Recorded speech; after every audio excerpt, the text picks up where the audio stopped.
Le tabac a pour particularité de contenir des molécules qui favorisent le rétrécissement des artères par ce qu'on appelle la vasoconstriction ou le spasme de ces artères, donc ce qui va entraîner une diminution du calibre des artères.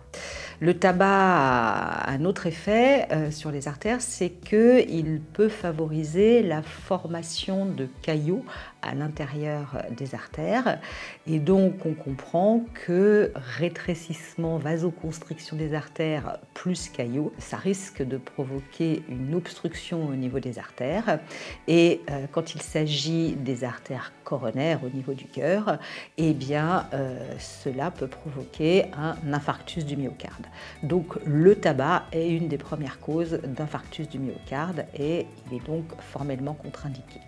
En ce qui concerne l'insuffisance cardiaque, eh bien, sachant que l'insuffisance cardiaque a pour principale cause l'infarctus du myocarde, eh bien, on se rend compte que le fait de diminuer le tabac diminuera le risque d'infarctus et donc limitera la survenue éventuelle d'une insuffisance cardiaque.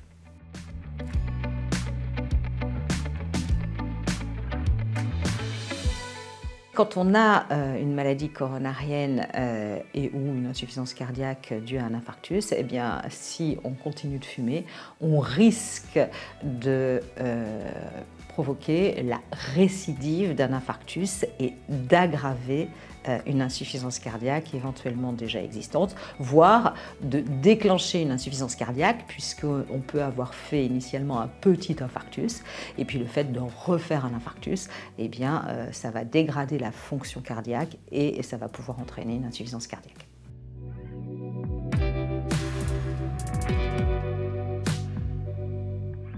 Quand on a une maladie cardiaque telle que la maladie coronarienne ou une insuffisance cardiaque due à un infarctus, ça n'est pas réduire le tabac, c'est arrêter le tabac. Parce que chaque cigarette peut provoquer une vasoconstriction, donc une réduction du calibre de l'artère, et ou un caillot au niveau de cette artère. Et donc, à chaque cigarette, il y a un risque d'obstruction d'une artère. C'est pas facile d'arrêter de fumer, hein. C'est très très difficile. La profession médicale le sait aussi. Donc, il y a des patients qui arrivent à arrêter spontanément. Ils ont eu un événement grave. Ils s'arrêtent et ça pose pas de problème. Pour d'autres, ça va être plus difficile. Dans certains cas, on prescrira des substituts, ce qu'on appelle des substituts nicotiniques. Et puis, pour les patients pour lesquels c'est vraiment difficile malgré ces substituts, bien on leur conseillera d'aller consulter un tabacologue pour pouvoir se faire aider.